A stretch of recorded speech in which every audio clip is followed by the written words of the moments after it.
मेरे YouTube channel Hindu धर्म सब प्रमाण की जो श्री राम कथा की सीरीज चल रही है, इस सब में आपका स्वागत है। पिछले एपिसोड में मैंने आपको रावण के बारे में, पिछले तीन एपिसोड मैंने रावण के बारे में डिटेल बताया, पर उसमें अब जैसे मैंने कहा कि इतनी ये विशाल कथा है कि इसमें कुछ न कुछ चीज़ें छूट जाती है, और वैसे भी मैं पूरी कथा नहीं बता रहा हूँ आपको। फिर भी कुछ लोगों ने मेरा ध्यान आकर्षित किया तो मैं आपको वो बता देता हूँ बात। मैंने कहा था कि रावण के बारे में मूर्ख, कामी इत्यादि बातें की जाती हैं। तो मूर्ख वाली बात पर मैं आपको बता रहा हूँ कि जब रावण भगवान शिव का भक्त हो गया, तब उसने एक शिव की स्तुति में शिव तांडव स्तोत्र की रचना की, जो आपको पता है बहुत ही पॉपुलर है। ये आप YouTube में ही देखेंगे तो ये शिव तांडव स्तोत्र जो है, ये अनेक गायकों ने अपनी अलग अलग शैली में इसको गाया है और बहुत ही रोमांचित कर देने वाला ये गायन है। इसके अलावा रावण ने अनेक और पुस्तकों की रचना की।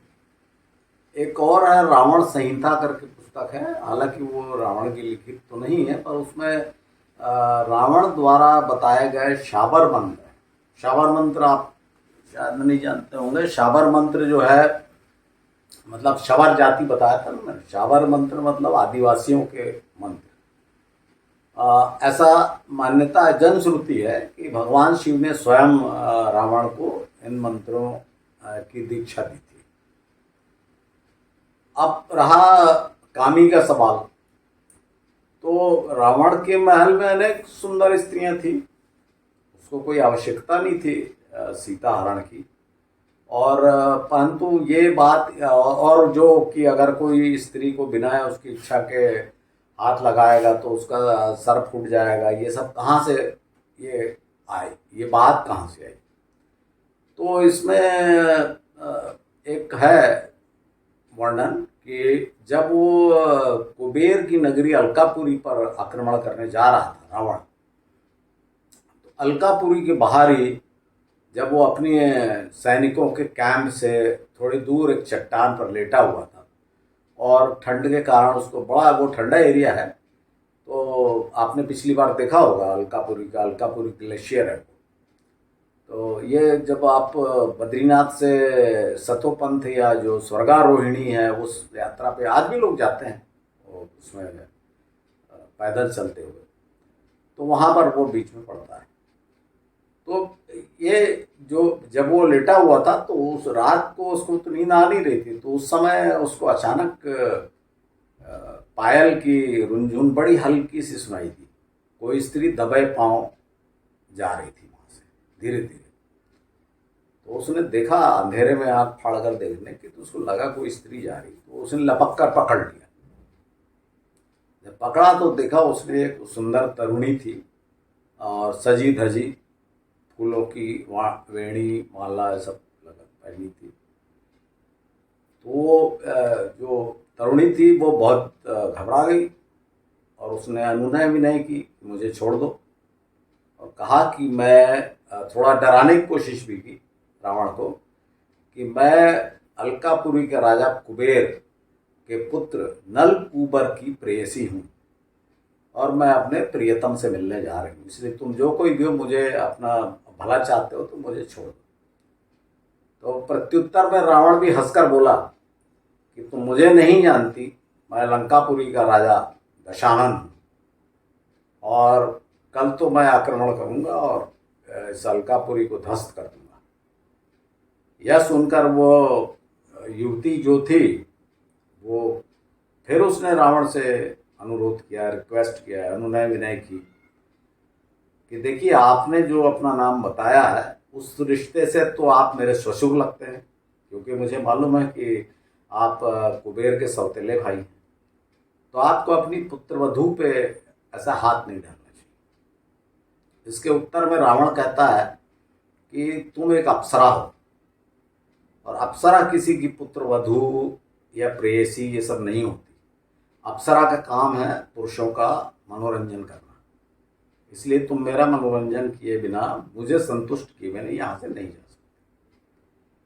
तो वही हुआ, रावण ने मनमानी की तो सिसकती हुई, झुंझलाई हुई रंभा जब वहाँ से जाने लगी तो वो जैसा एज यूजुअल कोसते हुए गई रावण को कि जो इस तरह तू स्त्रियों से जबरदस्ती करता है तो एक दिन किसी स्त्री के कारण ही तेरा नाश होगा।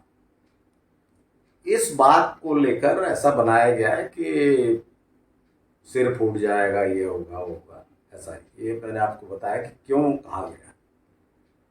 तो आप ये देखिए कि न तो वो मूर्ख है न कामी है। उसने उत्तर दिया था कि मैं तुमको क्यों, उसने कहा तुम अप्सरा, और अप्सरा का अर्थ तो आप जानते ही हैं, नाच गाना, इंद्र के दरबार में सब जगह जगह जो अप्सरा है, इसी अप्सरा का विकृत रूप बाद में हिंदू राजाओं के यहाँ और हिंदू सभ्यता में आपको, भारतीय सभ्यता में आपको देखने को मिलेगा देवदासी और नगर वधू के रूप में। ये दो बड़े प्रसिद्ध शब्द हैं। देवदासी प्रथा तो अभी तक चली है, आपको मालूम है, एक प्रसिद्ध हीरोइन देवदासी थी। तो ये उस टाइप की चीज़ है। तो रावण ऐसे कोई जो कुल वधुएं हैं उनको ऐसा तंग नहीं किया उसने कभी। तो ये दो बात है। अब मैं आपको आगे बताता हूँ क्या। मैंने पिछले एपिसोड में, मेरे ख्याल से 2-3 एपिसोड में आप पहले आपको बताया था कि रावण की क्या विवशता थी। मजबूर होकर उसको, पहले तो वो मारीच के पास गया था, मारीच ने उसको डरा कर लौटा दिया था। जब फिर से शूर्पणखा अपनी कटी हुई नाक लेके भरे दरबार में आ गई तो रावण को मजबूर होकर जाना पड़ा, क्योंकि अब वो उसकी प्रतिष्ठा का सवाल था। उसकी प्रतिष्ठा गिर जाती और हो सकता वो राजगद्दी से उतार दिया जाता, कमजोर राजा समझकर कि भाई जब बहन की नाक कट गई फिर भी ये कुछ नहीं कर रहा। लेकिन उसके मन में ये भय तो था कि मैं, राम कोई बहुत ही खतरनाक व्यक्ति है तो खतरा तो मेरे को रहेगा। तो इस कारण से वो फिर से मारीच के पास गया। अब यहाँ जो मैं एक बात आपको बता रहा हूँ कि रावण जब दोबारा गया तो फिर से कैसा गया, फिर से उसने रथ, वो अपना सारथी को बुलाया, रथ तैयार हुआ, उसमें खर जोते गए, गधे जोते गए, कहाँ जाने के लिए, सीताहरण के लिए। तो ये जो मैं सिर्फ इसलिए बता रहा हूँ कि रावण जो इतना बड़ा राजा था वो रथ में यात्रा करता था जिसमें गधे जोते जाते थे।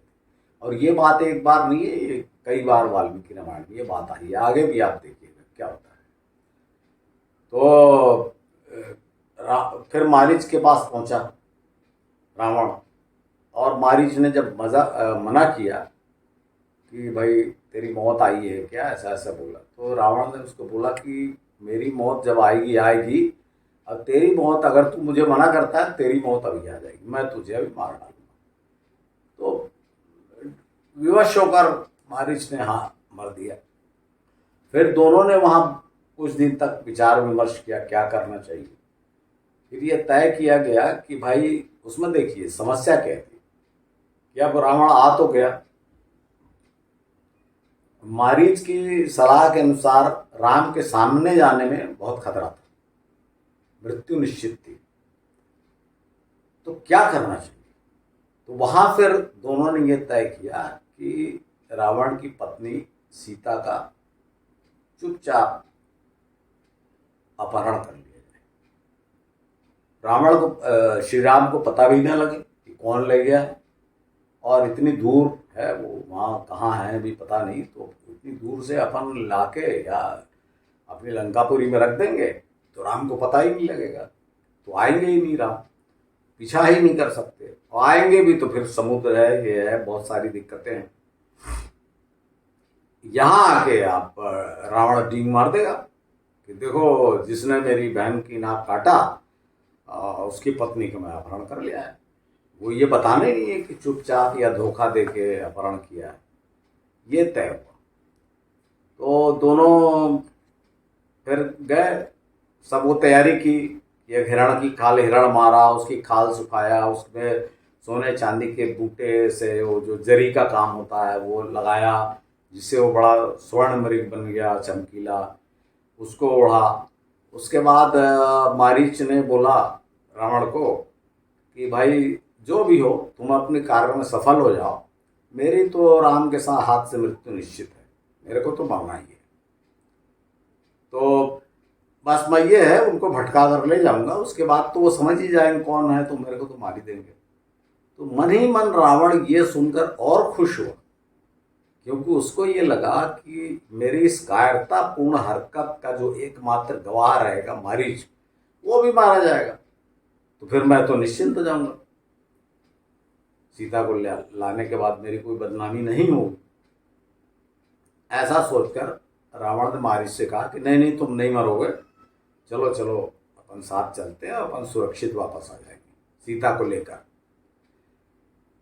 तो गए, उनको जो भी कुछ दिन, एक आध महीना वहाँ पहुँचने में लगा, खोजते ढूंढते हुए कि अभी राम हैं कहाँ। तो पता चला कि भाई वो गोदावरी तट पर वास कर रहे हैं।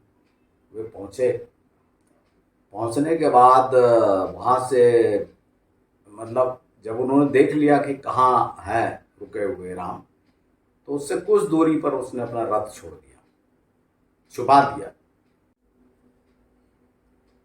रथ वहाँ छुपा देने के बाद दोनों आगे बढ़े और मारीच ने वो जो हिरण का चमड़ा ओढ़ लिया और दूर से झाड़ियों में छुप छुप कर ये प्रयास करता रहा कि सीता उसे देख ले,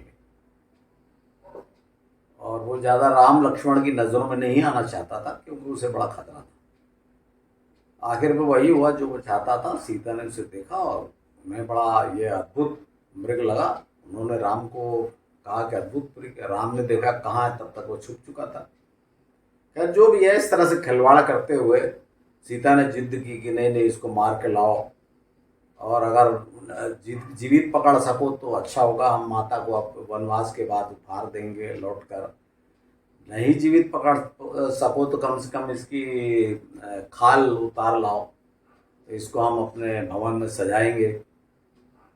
तो राम को जाना पड़ा, हालांकि लक्ष्मण मना करते रहे कि ये इनकी माया हो सकती है दैत्यों की। तो सीता ने कहा यहाँ कहाँ दैत्य वैत्य, यहाँ तो कोई है ही नहीं, अपन तो इतने दिन से रह रहे हैं।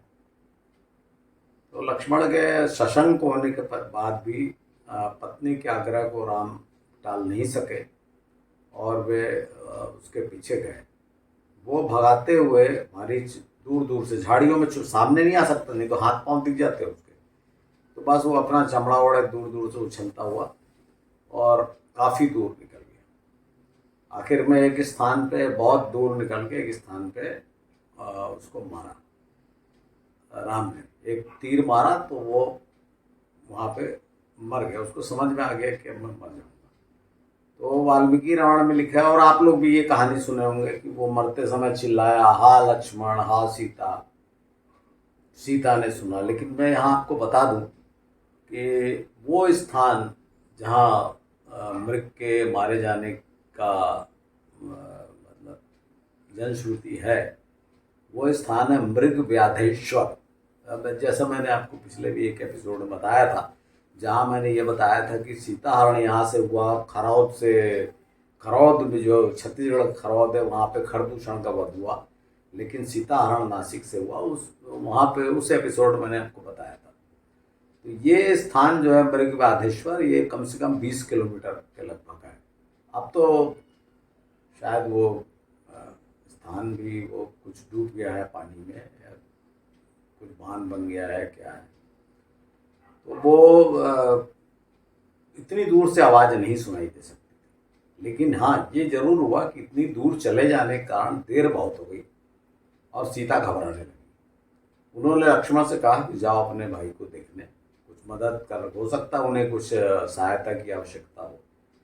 तो लक्ष्मण ने इनकार कर दिया, बोले वे सक्षम हैं, कई कई राक्षसों को मार सकते हैं, और मेरा यहाँ आपकी रक्षा के लिए रहना जरूरी है, और भैया का आदेश भी है कि तुम सीता की इनकी रक्षा करो करके, तो मैं नहीं जाऊँगा। यह सुनकर सीता बहुत क्रोधित हो गई और उन्होंने बहुत अपशब्द कहे लक्ष्मण को। अब मैं यहाँ उनको दोहराना नहीं चाहता, वो रामायण में लिखा हुआ। मजबूर होकर लक्ष्मण को भी जाना पड़ा। जब खोजते खोजते राम लक्ष्मण जा रहे थे, काफ़ी दूर जाने के बाद उनको राम जो है चमड़ा लेकर आते हुए, उस हरिण का चमड़ा लेकर आते मिले और राम ने बताया कि ऐसा ऐसा है। और बोले लक्ष्मण तुम कैसे आ गए यहाँ सीता को अकेली छोड़कर? तो लक्ष्मण ने बताया कि भाभी ने मजबूर कर दिया था मुझे, इसलिए मुझे आना पड़ा। तो दोनों घबराए घबराए कि देखें भाई सीता सुरक्षित है कि नहीं। आए। इस बीच में क्या हुआ कि जब वो जैसे ही लक्ष्मण निकले तो रावण को मौका मिला, वो एक वृक्ष के पीछे छुपा हुआ था। तो वो उसने साधु वेश धारण किया था। साधु वेश धारण किया था मतलब वही टीका लगा लिया, वैष्णव तिलक और गेरुआ वस्त्र धारण कर लिया, ये सब ड्रेस में था वो।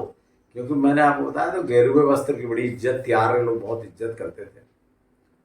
तो ये सब पहनकर वो गया और माता भिक्षा दो, सीता जी निकली और उन्होंने कहा ये सब। तो वो रावण देने के लिए आगे बढ़ी। वहाँ कोई लक्ष्मण रेखा और ऐसा कोई वर्णन नहीं है और ना उसकी आवश्यकता है, आप देखेंगे। तो रावण ने एक बार कंफर्म करने के लिए कि भाई यही वो स्त्री है जिसका मैं अपहरण करना चाहता हूँ, रावण ने पूछा कि भाई आप इस घोर वन में कौन हो, अकेली हो?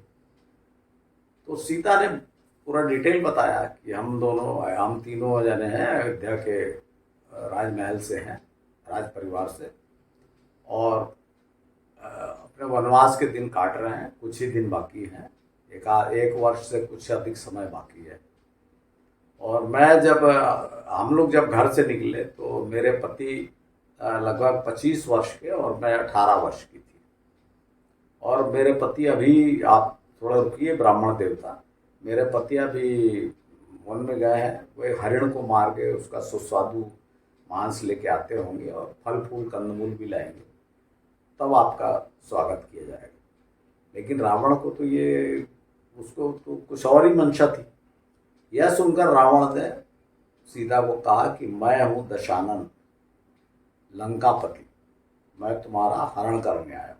और यह कहकर उसने सीता को पकड़ा। सीता चीखने लगी, छुड़ाने की कोशिश करने लगी, तो उसने केशों से, मतलब सिर के बाल पकड़ लिया, चोटी पकड़ ली कस के और उठा के कंधे पे लाद कर उनको तेजी से ले गया। कुछ दूर पर ही उसका रथ था, वहाँ रथ में बैठाया और सीधे लंका की दिशा में, लंकापुरी की दिशा में अपने रथ को ले गया। ले जाने के बाद उसका आगे वो, जैसा आप लोग जानते हैं, जटायु से युद्ध हुआ। तो यहाँ क्या हुआ कि श्री राम आए। अब मैं ये राम कथा छोड़कर मैं आपको रावण का ही पूरा बता देता हूँ। तो जटायु से जब युद्ध हुआ तो उसका सब, जटायु ने उसके सब रथ को तोड़ दिया, उसके खरों को, खर मैं आपको बार बार गधे बोल रहा हूँ, तो हो सकता है ये खच्चर भी हो, पर खर का अर्थ संस्कृत में गधे ही होता है, इसलिए मैं गधे बोल रहा हूँ। तो उसके सारथी को मार दिया, रावण के सारथी को। तो रावण फिर सीता को कंधे पे लाद कर ले जाने लगा। तो किसी प्रकार, अब ज्यादा वर्णन है नहीं, इसलिए अपने मन से ज्यादा सोचने की आवश्यकता नहीं है। हो सकता है फिर उसने कुछ इंतजाम कर लिया हो किसी गधे का, घर का, रास्ते में पड़ने वाले किसी गांव से, और सीता को वैसी बांध बूंद के लाद कर ले गया। काफी दूर जाने के बाद आपको पता ही है ऋषिमुख पर्वत के पास, यहाँ एक बड़ी इंटरेस्टिंग बात है कि ऋषिमुख पर्वत के पास सीता ने, वो चिल्लाते जा रही थी पर घने वन में कौन था सुनने वाला। तो एक पर्वत पर उन्होंने देखा कुछ वानरों को बैठे हुए। अब यहाँ इंटरेस्टिंग बात यह है कि किसी स्त्री को अगर कोई हरण करके ले जा रहा है तो पूंछ वाले वानरों को बैठे देखकर क्या वो बोलेगी कि मैं राम की पत्नी हूँ, ये हरण करके ले जा रहा है, और उनको देखकर अपने जो आभूषणों की पोटली है वो, या आभूषण फेंक देगी अपनी पहचान के लिए? ऐसा संभव है कि वानरों को देखकर? इसलिए मैं आपसे बार बार बोल रहा हूँ कि ये सब इंसान मनुष्य मनुष्य बोलने फिर वो हो जाएगा, जो मनु वाले थे, मतलब ह्यूमन बीइंग थे, सब आदिवासी थे। भाषा वो नहीं समझे क्या बोल रही है, लेकिन वो समझ गया कि ये स्त्री संकट में है और इसको ये जबरदस्ती ले जा रहा है। और वो वही थे सूर्य और उनके साथी हनुमान जी वगैरह, तो उन्होंने वो गहने की पोटली रख ली।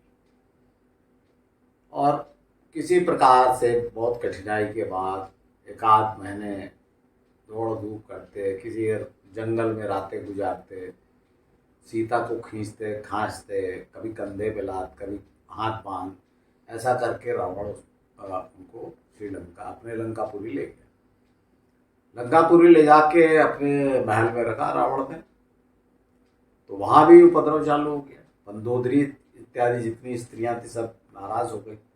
और जैसा इनमें चलन था कि रात्रि में सबके सब सुरापान करके मदमस्त हो जाती थी और सब सीता को घेर के चीखना चिल्लाना शुरू करती थी, उनको रावण की सेज पर खींच के लाने की कोशिश करती थी और सीता चीखती चिल्लाती थी, रोती थी। तो एक दो दिन हुआ तो जब मंदोदरी ने कहा कि भाई इसको कहीं और अन्यत्र प्रबंध करो, यहाँ तो रोज रात को तमाशा होता है। रावण ने भी सोचा कि ठीक नहीं है, इसको कहीं और ले जाया जाए, सीता को कहीं और रखा जाए। तो रावण ने तय किया कि दूर रावण की एक प्रिय वाटिका थी जिसका वर्णन अशोक वाटिका करके लिखा है। और ये स्थान जो है ये श्रीलंका में नुआरा एलिया एक स्थान है, और मैं वहाँ गया था। तो वो एक मेरा ख्याल से अकेला हिल स्टेशन है श्रीलंका का, क्योंकि श्रीलंका तो आइलैंड है, चारों तरफ समुद्र। तो जो वहाँ की जलवायु होती है आइलैंड की आपको पता ही है, गर्म नम। लेकिन वो जो नुआरा एरिया है वो पहाड़ी है ऊंची और ठंडा स्थान। तो वहाँ पे ले जाकर सीता को रखा और उसकी जो वहाँ पे समर कैंप समझ लीजिए जो भी था वहाँ, और वहाँ पे वो आज भी वहाँ जो उस स्थान को सीता एलिया कहा जाता है। सारे टूरिस्ट वहाँ जाते हैं, खास करके भारत से जो जाते हैं, वहाँ रख दिया। और इस बीच में वो जो विभीषण की पत्नी थी वो गंधर्व, वो उसको जरा सहानुभूति हो गई सीता से कि अरे आर्य कुलवधु का हरण करके ले आया। तो उसने मंदोदरी से कहा कि भाई ये जो मेरी लड़की है त्रिजटा, आपने बार बार ये त्रिजटा नाम राक्षसी एका राम चरण रत्न गुण विवेका सुना होगा। तो एक्चुअली में वो विभीषण की पुत्री थी।